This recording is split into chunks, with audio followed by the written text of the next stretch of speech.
Since October 7th, there's been a massive outbreak of anti-Semitism all over the world. Things that I would have thought people would have only said in private are being said very, very loudly in public. At Columbia University nearly 3 weeks ago. One of the things I heard, which was unbelievable to me, was people running around, screaming at Jews, "Go back to Poland." It's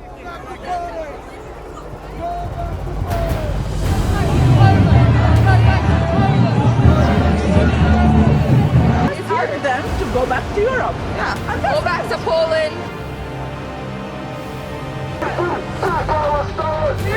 Free Palestine! Things are getting heated on college campuses from coast to coast. Protests are growing and they're not peaceful by any means right now.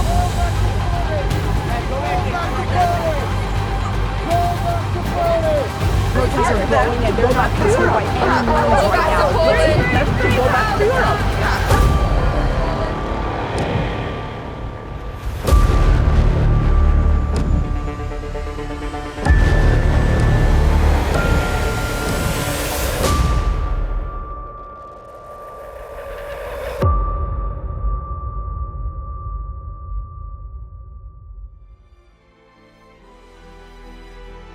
Poland, you say? Interesting. I'm a person who's always tried to take everybody very seriously, and if the anti-Semites are saying go back to Poland, I say, you know what? Why not? Let's give it a shot, see what Poland is all about. So we went to Poland. Ooh, pickup. Bro, we are in a race against time, and we have to go.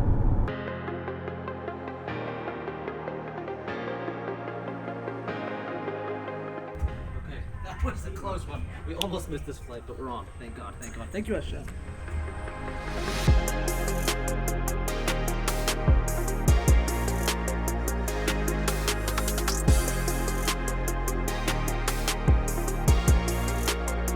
Shloime Zionce, good luck on your trip.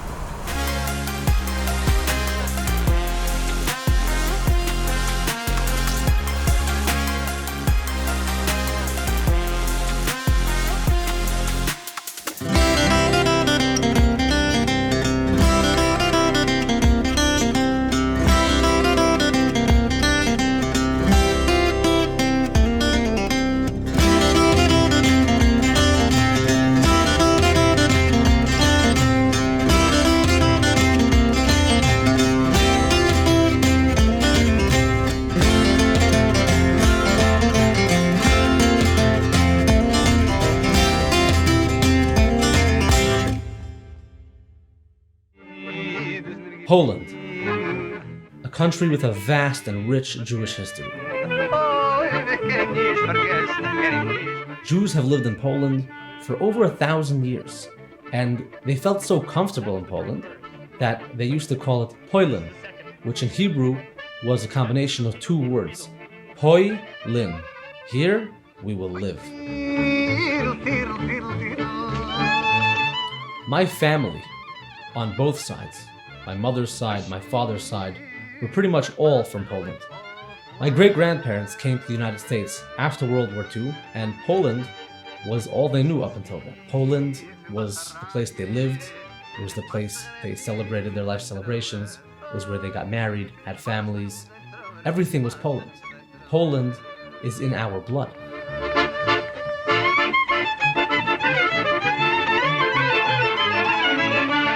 So, if things were so great in Poland, why did my family leave Poland? And why did other Jewish families leave Poland?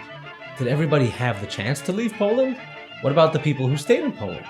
I wanted answers. And I was not going to stop until I found them.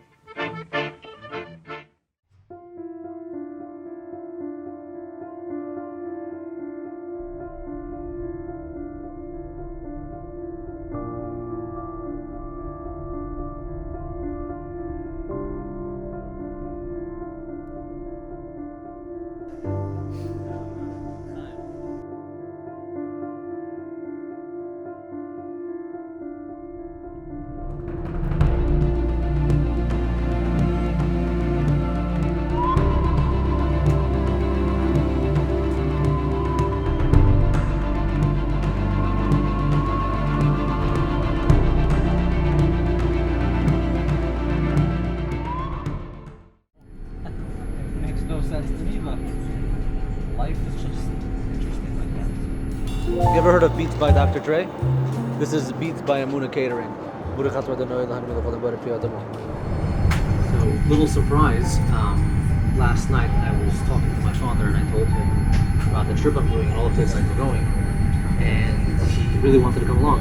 So, got him a ticket, and he's actually going to be meeting us in Krakow tomorrow morning, joining for the whole trip. And I think it's going to be very special to experience Poland together with him, visiting the towns that our families come from, together with him.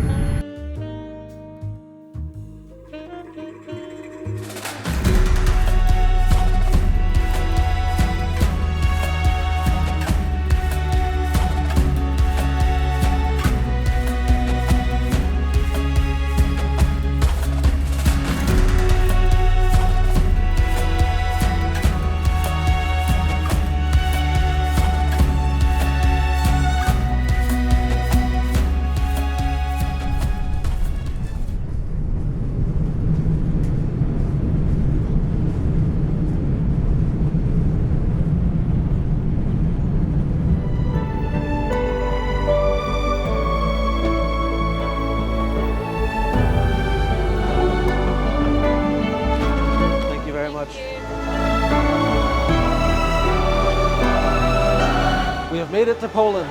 We are back in Poland.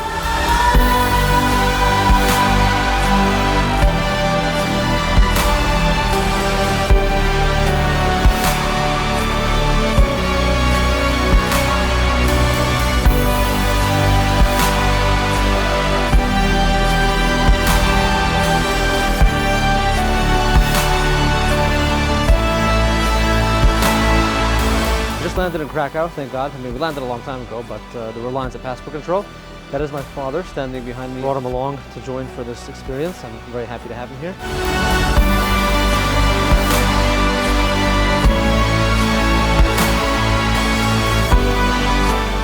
It's a company from New York, LaLechet. Hasidic company, yeah.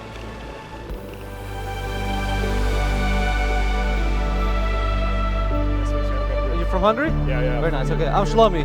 Nice to meet you. It's like, Oh my gosh, we get candy? we got candy. Wow. They're not kidding around.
Hot and delicious.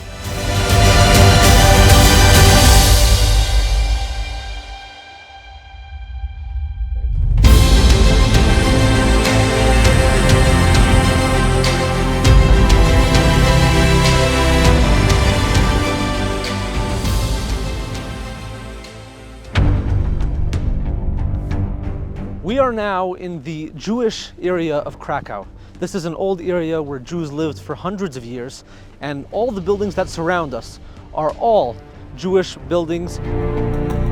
Jews prayed here, Jews worked here, Jews lived here.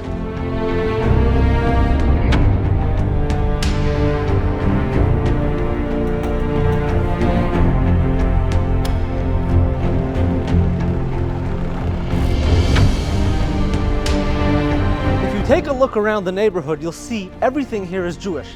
That's Abraham Ratner's store, here you have Aaron Weinberg's store, and of course, just around the corner, right over here, you have Chaim Cohen's store. He was a merchant who brought things into Poland. He imported them from outside and would bring them to sell over here. This street is Szeroka Street.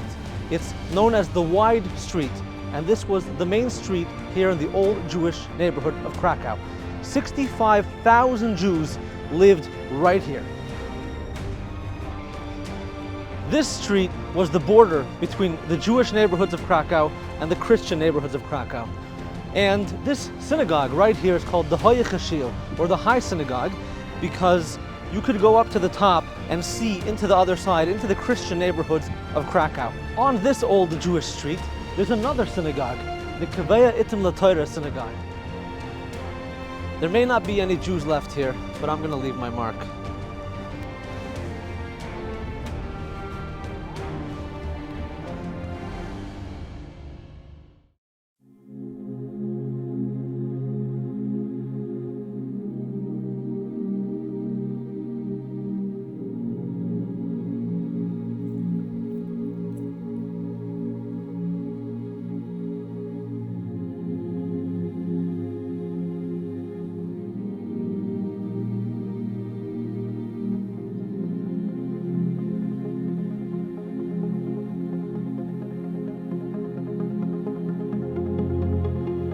Look at this intricate detail. You could tell that somebody carved it lovingly into this stone in honor of the person who was buried here.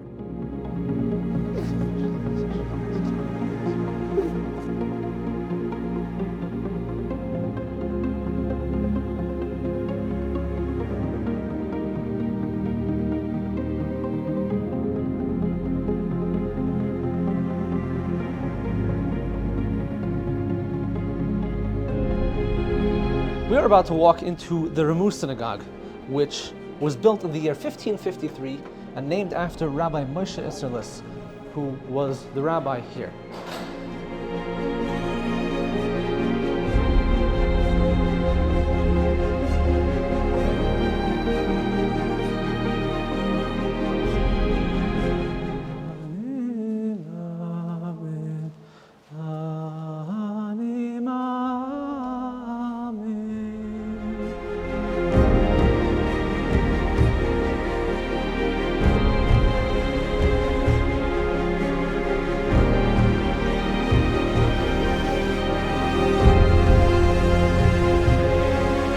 This building right here used to be the Chevra Synagogue. We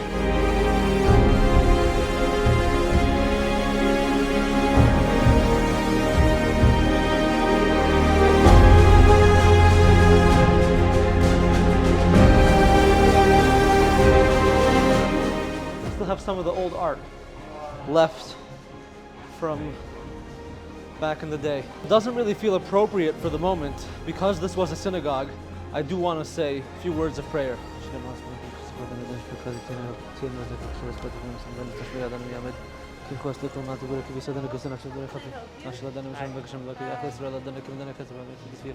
Yes. From the United States. Oh, nice. Don't film me, please. Okay. You are not allowed to film. Okay, come. Okay. Imagine getting kicked out of a building that was stolen from your people because your filming makes them uncomfortable. Has anyone thought about the fact that there's a restaurant there? That makes me uncomfortable.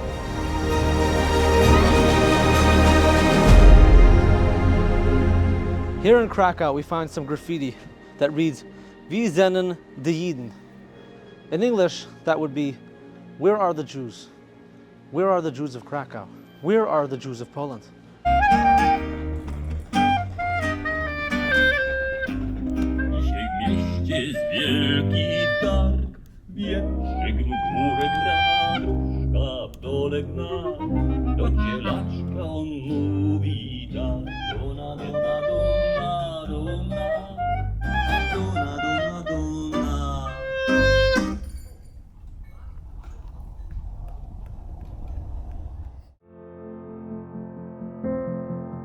Once upon a time, long, long ago, here in Krakow lived a man named Isaac Yakubowicz. Isaac was a very poor man who one night dreamt that under an old bridge in Prague, there was a buried treasure. He traveled all the way to Prague and showed up at this bridge. When he arrived at the bridge, he met a security guard who would not allow him to go under the bridge. And the guard asked him, "What are you doing here?" He said, "I had a dream that there's a buried treasure under the bridge in Prague." The security guard laughed and said, "I had a dream that there's a man named Isaac Yakubovich who lives in Krakow, and under his oven, in his kitchen, there is a buried treasure." Isaac understood the message and went back home. He dug under his oven, and there he found a buried treasure. This is Isaac Street, and this is the synagogue he built with the money that he found in the treasure. He got permission to build the synagogue in the year 1638, and it was completed in the year 1644. Now, while I don't know if the story is true, legend has it that this is what happened, but regardless of whether the story is true or not, the message is clear.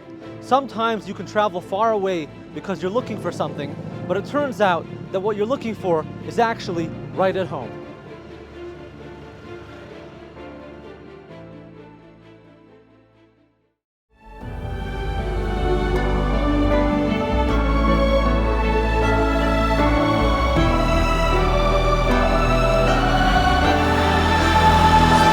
This place was known as Żyd, or the Jewish market.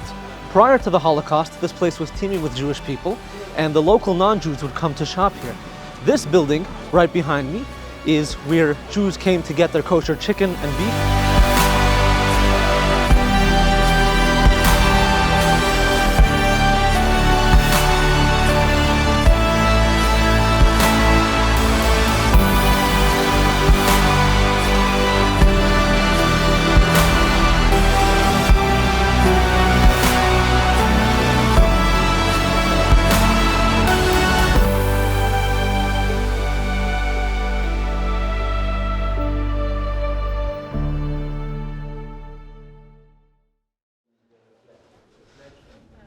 This building is known as the Alte Schule, or in English, it would be the Old Synagogue. Built in the 14th century, it is said to be the oldest surviving synagogue in Central Europe. Okay, no problem, no problem. Please ticket office. I'm not going inside. No. Okay. Please ticket office. I'm not buying a ticket either. I'm just not going to go Please inside. ticket office, please information.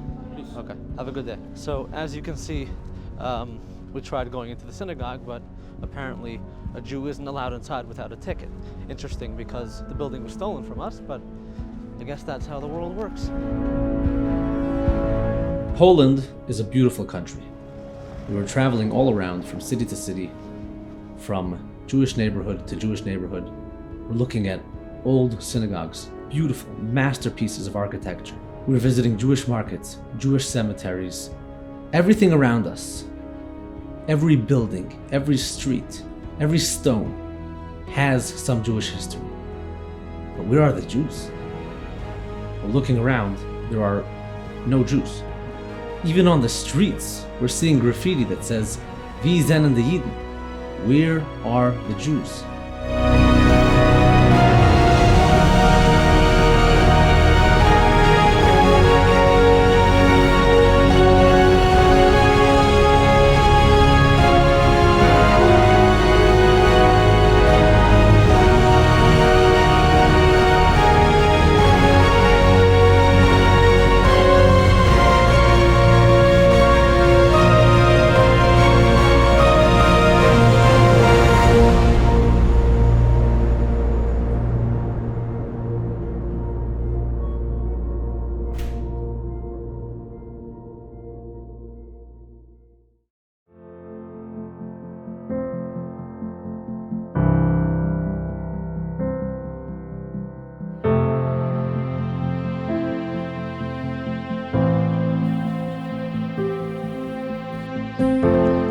Welcome to Lezhensk. Jews have been living in this city since the mid-1500s, and in its heyday, Lezhensk's Jewish community had over 4,500 people.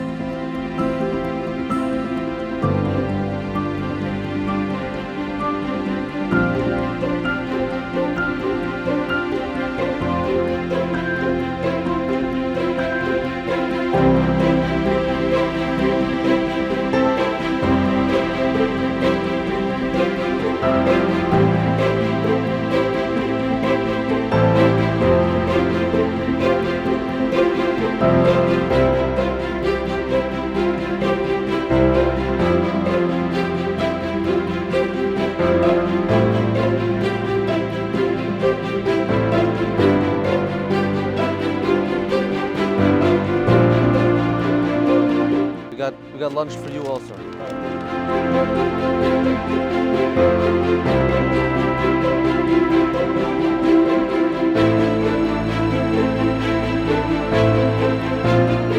Hey Michael, how are you? You're a guide? I'm not a guide, You're a guy. I'm a guy. This is Yeshivas Chachmai Lublin. Founded by Rabbi Meir Shapiro and completed in the year 1930, it is one of the largest and greatest yeshivas ever built in Europe.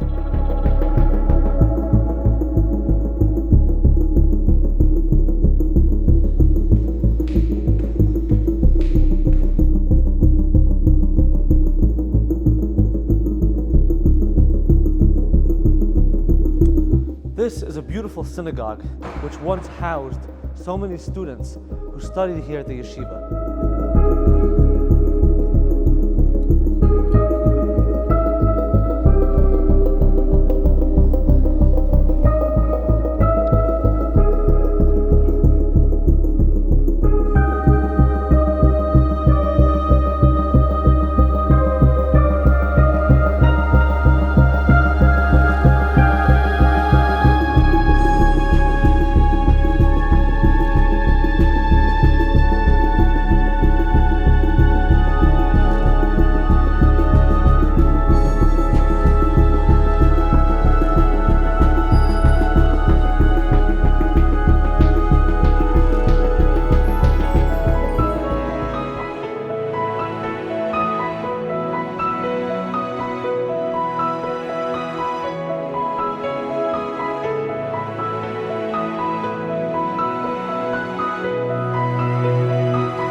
This is the Jewish cemetery of Lebertov. My mother's father came from here.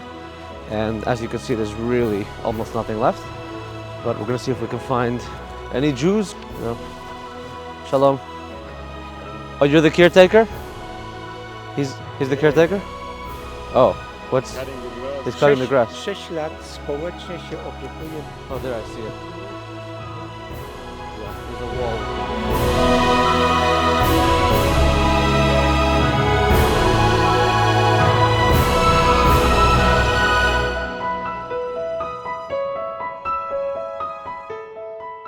I don't know for sure, but it's quite possible that I have ancestors who are buried here.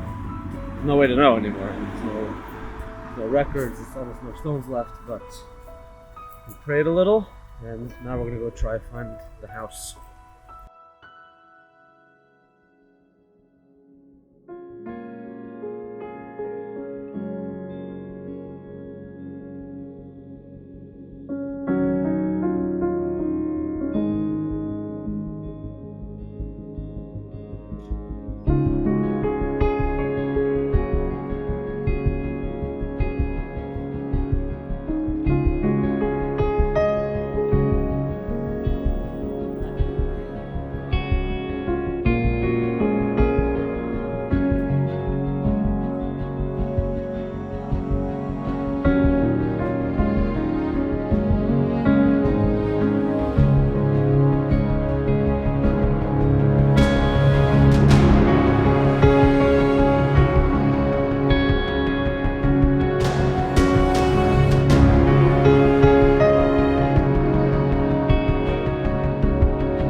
Identify which house my great-grandparents lived in. I mean, that'd be super exciting. הוא היה בית שהוא הבית האחרון בשורה, שזה בעצם המגרש חנייה שמול הכיבוי אש. According to what I understand, what they said was there's the fire station. Across from the fire station, they said there's a row of houses, said it's the last house, and it's right by a parking lot, which means that I think it's that house. Could it be? What do you think? It's right across from the Fire station. there's a park. The last house on the block by a parking lot. Or maybe, Maybe this one though. I don't know. But she knows it from before, or she knows They got the address, but she lost the address, but they visited here, so they remember what it, I think it's this one. unless it's one of these. She also said it's next to a few like shops, which could be this. Is this a Okay, now I understand. I listened to the message again. So the house was directly across from the fire station, and the house was destroyed, but they built a parking lot. And that's where we're standing right now. So there's a lot of emotions. There's happiness, there's sadness, there's longing. I don't know what I'm feeling, but I'm standing on the very place where my great-grandfather grew up here in Lublin, Poland, before the Holocaust. Wow.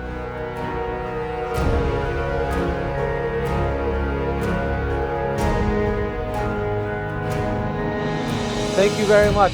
We really appreciate it. How do you say thank you in Polish? Dziękuję. Dziękuję? Dziękuję. Here you go. Thank you. God bless you. Be well. Have a good night. He wishes you to be a happy person. I am a happy person. Thank you. I wish you also to be a happy person. Też panu życzę, żeby pan był szczęśliwy. Ask him, can I give him a hug? Czy może go...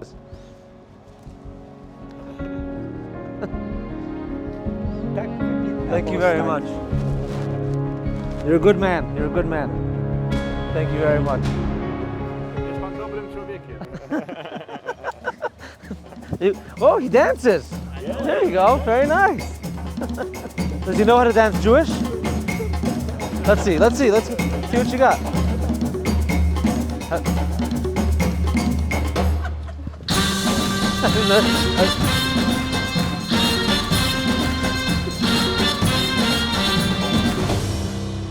Oh, that's too much for me. Hält sich frisch, is frisch. Tell him he's not 78 years old, he's 38 years old. Tell him. Mówi, że nie ma pan 78, tylko 38. Dziękuję. Thank you. Thank you very much. Really appreciate it. I really enjoyed your company. It was a lot of fun. Yeah, I'm done. You're going to Lodz. What? We're already on the way out of town, out of Lubertov, but I feel like I should go back to where my great-grandfather grew up. I want to put on tefillin over there. It's going to be meaningful to me, and we'll pick up some Jewish sparks that may have been left behind.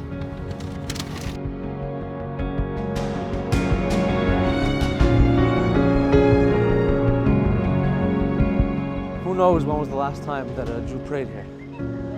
So now I'm going to have the opportunity to pray. Yeah, it could be almost 80 years since any Jew prayed here, especially a Jew in my family. I'm going to have the opportunity to put on tefillin right here on the spot that my great-grandparents lived before the Holocaust.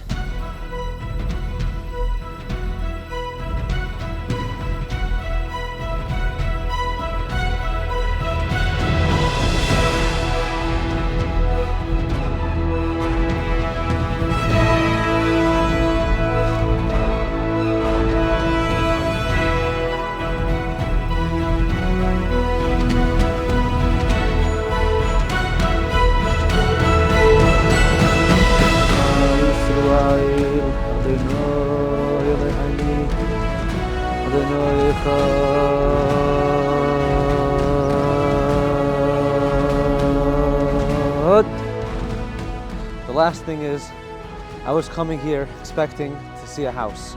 I ended up finding a parking lot, but basically it's nothing. So I figured if they didn't leave anything for me, at least I'll leave something for them.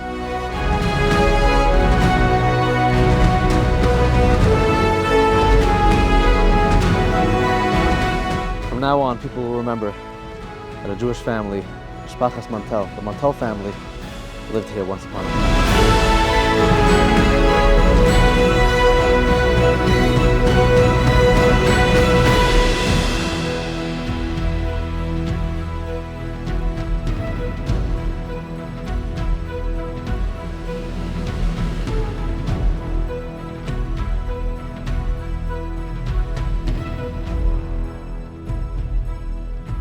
As we were traveling through Poland and through Europe, every single arrangement, every flight, every car ride, every hotel room, every meal was all made possible by LaLechet.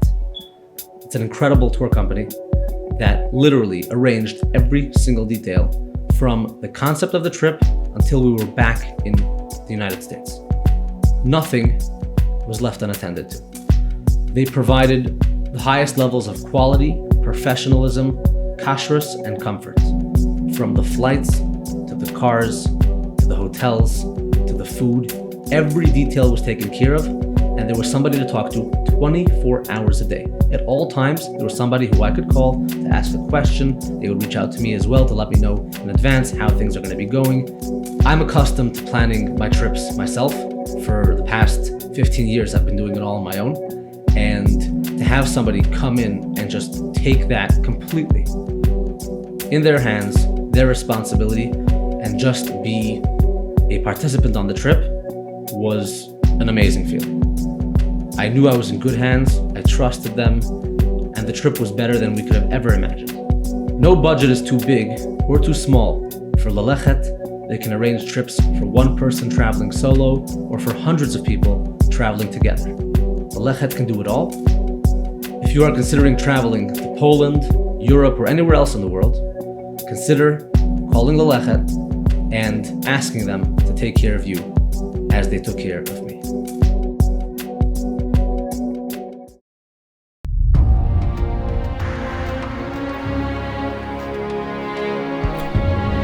Good morning. That's how we start out here now, every day. You are loved. You are happy. You are not miserable. You ever see people do that? Yeah.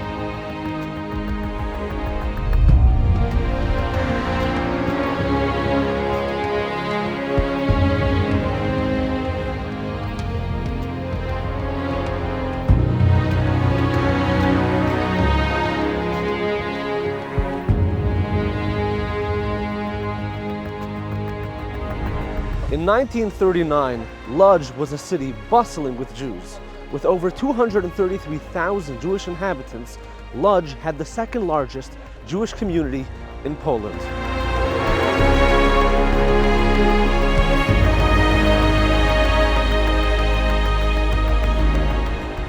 This place is very personal for me.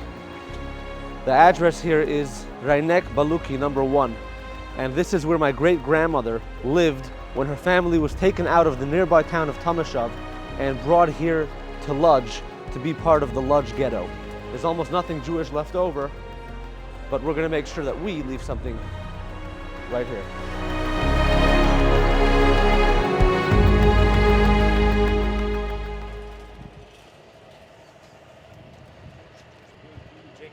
Good morning. Okay. How are you? Good morning. How are you? You speak English? Yes, I speak every language which you want. Really? You speak Or not Yiddish? Yiddish, no. No Yiddish? How about Hebrew? Huh? Hebrew? No. No. German. Very nice. What's your name, sir? Robert. I'm Your? Shloime. Shloime. Yes. Do you know what is the name of this street? The street of the mark. The street or the mark? Bałtycki. Rynek Bałtycki. Market Bałtycki. Okay. So you know, 80 years ago, my grandmother lived in this right here. There was her house. Yeah? Yeah. Probably. Can be. This was the Lodz ghetto. Yes, Yes. of course. So Yes, they of course. they lived here. But this is also a lot of history was happening here. You know? Yeah. There- Well, it's very nice to meet you. Yeah, Have a great day, and I hope you have a lot of success with the flowers. Yeah, thank you. Thank you. Be well. All right. You're welcome. Have a nice day. Thank you.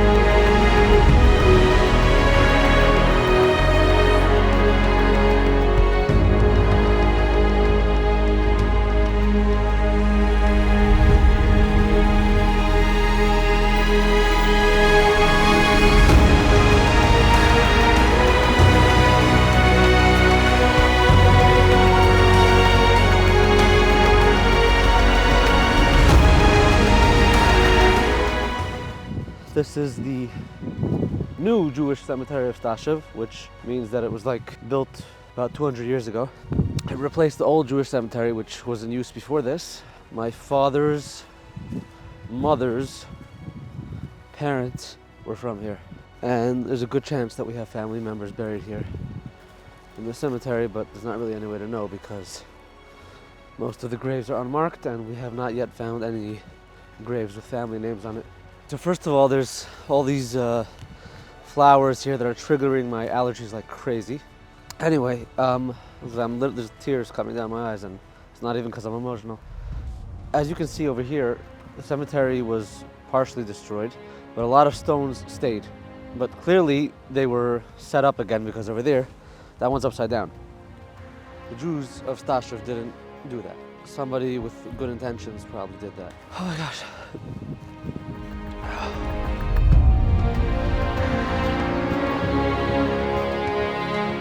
So as we're leaving the cemetery in Staszow, I was looking at this lineup of gravestones which have been placed here at the door to the cemetery, and I saw something interesting.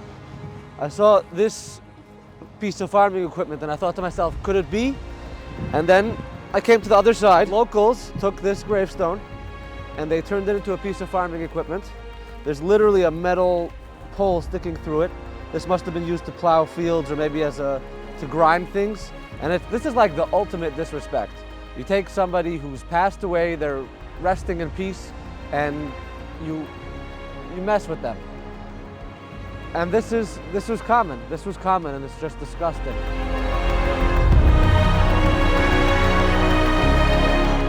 Oh, we didn't put up a sticker. Come with me, please.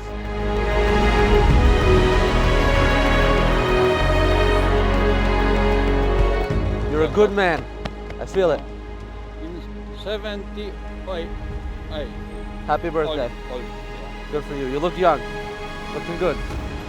Strong. Here, can I give you some? Look. You know what this is? Oh, yes. Tefillin? Yes. Here, this is for you. You can have it. You're welcome.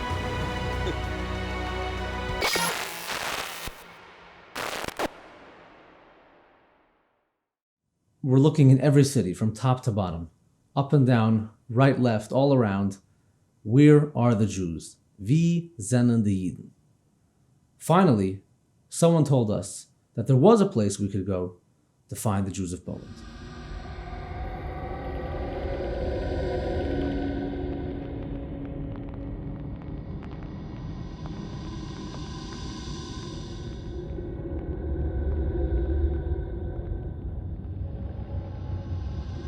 Arbeit macht frei. Translated to English, that would mean work will set you free. The greatest lie ever told.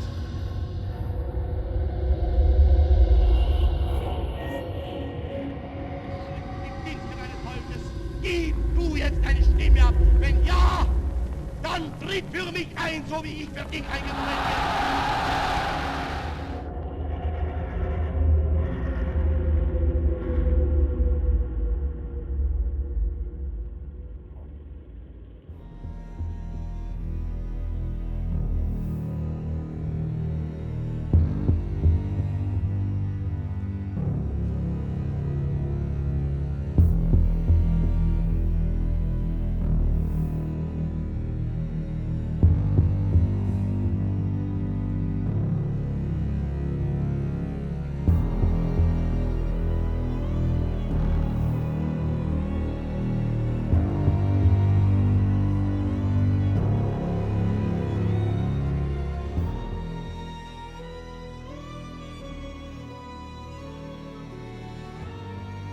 This is Auschwitz, probably the most famous of all the concentration camps in Europe. Tourists are coming all day, they're visiting, it's a museum. You don't feel what actually happened here. My great-grandmother, my mother's mother's mother, spent a lot of time here in Auschwitz as a prisoner. She was here, and this is personal for me.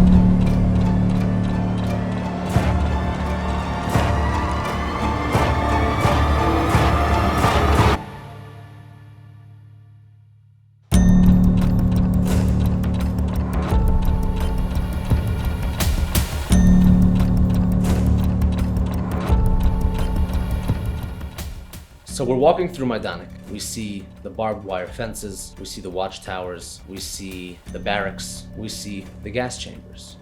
The guide takes us to the back of the camp, and there is the crematorium, where human bodies of Jewish people were burned after they were gassed in the gas chambers.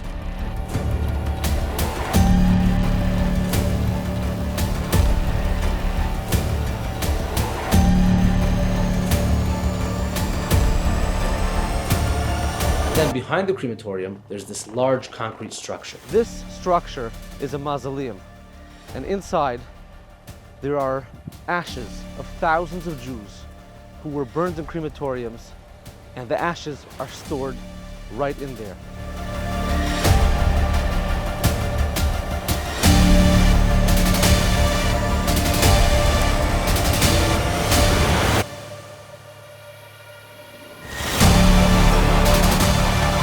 Ladies and gentlemen, we have finally found the Jews of Poland.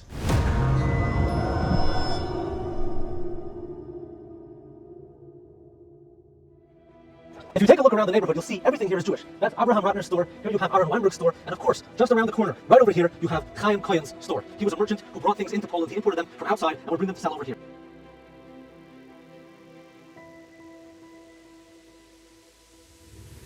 Chaim Cohen's store is now a non-kosher restaurant. It's Jewish style, but there's nothing Jewish about it except for the food.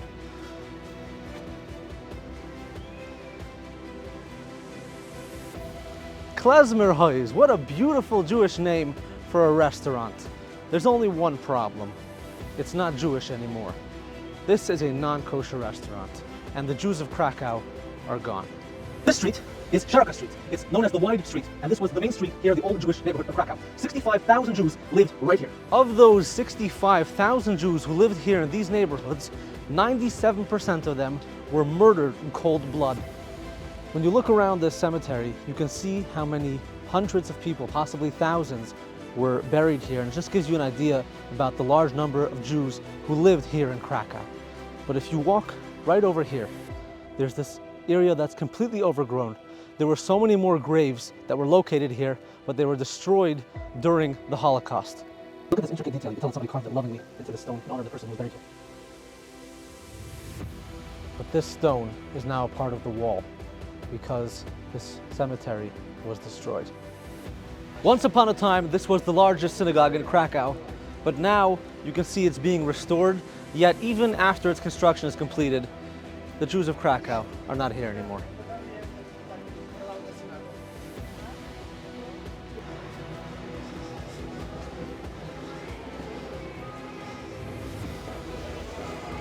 This building right here used to be the Chevra Synagogue. Now it's a bar and restaurant, not kosher. While the building now serves a new purpose, it's impossible to erase the remnants of what's left of this beautiful ancient synagogue. This ancient cemetery holds the graves of so many beloved members of Krakow's Jewish community, but now it is a tourist attraction. This street was the border between the Jewish neighborhoods of Krakow and the Christian neighborhoods of Krakow. And this synagogue right here is called the or the High Synagogue, because you can go up to the top and see into the other side, into the Christian neighborhoods of Krakow. Today, unfortunately, the synagogue is no longer in use. Now it is a book and gift shop.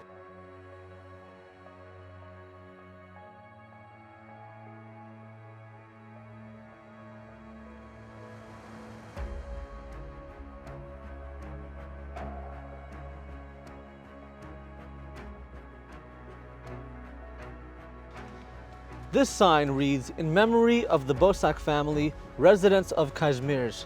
This family lived here from 1633 until the year 1941. Just for context, this family was here longer than the United States has been in existence. Now they're gone. This square is known as the Umschlagplatz. Behind me is a building that was used by the police and the German SS. But this square was used as a place where the Jews were forced to gather here, and from here they were deported on trains, taking them to their deaths in concentration camps throughout Poland. Each one of these chairs in the Umschlagplatz represents 1,000 Jewish souls who were taken from here to their deaths in concentration camps. Welcome to Lezhensk. Jews have been living in this city since the mid-1500s, and in its heyday, Lezhensk's Jewish community had over 4,500 people. Today, sadly, there are none.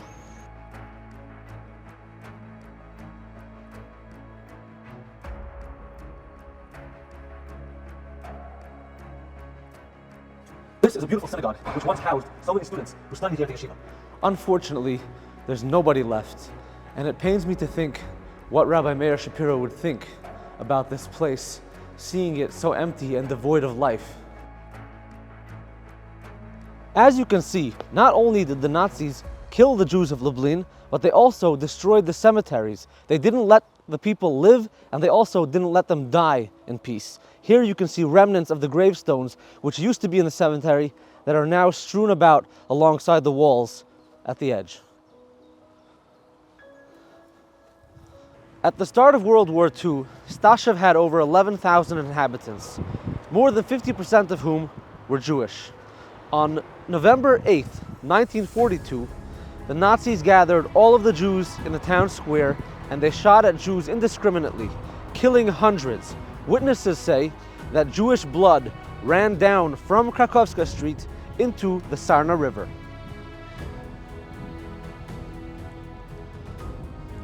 Right here, according to the plaque, is buried over 100 children who the Nazis pulled out of the Jewish orphanage in Lublin and killed with brutality. They're buried right here.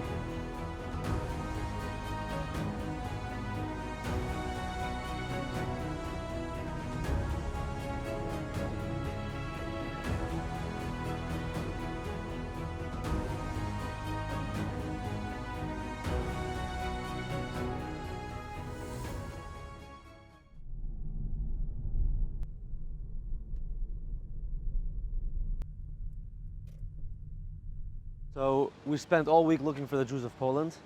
It was a very sad week. Now we are on the way to Hungary for Shabbos, to Kerestir, to the Tzaddik of Shaila. We're passing through the country of Slovakia. We're in Slovakia right now, so we figured we got to leave them a little something to know that the Jews were here.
Poland was not the only country where Jews suffered a terrible fate during the Holocaust.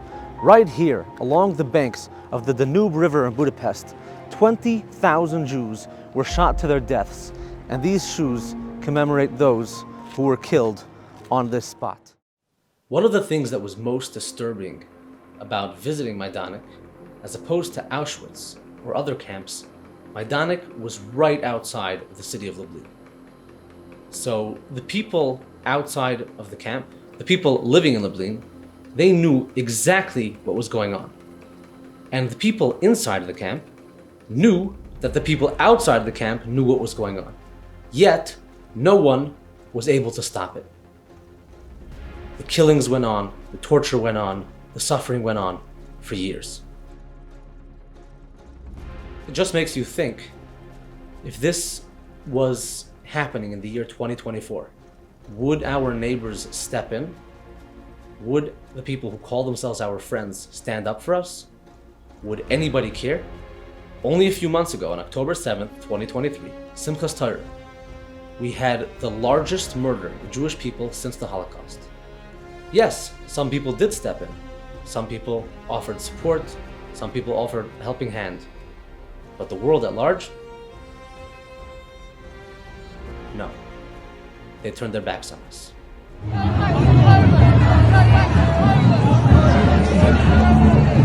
Encourage them to go back to Europe. Yeah, go back to Poland. Sadly, if history teaches us anything, Jewish people have been betrayed time and time again by their neighbors.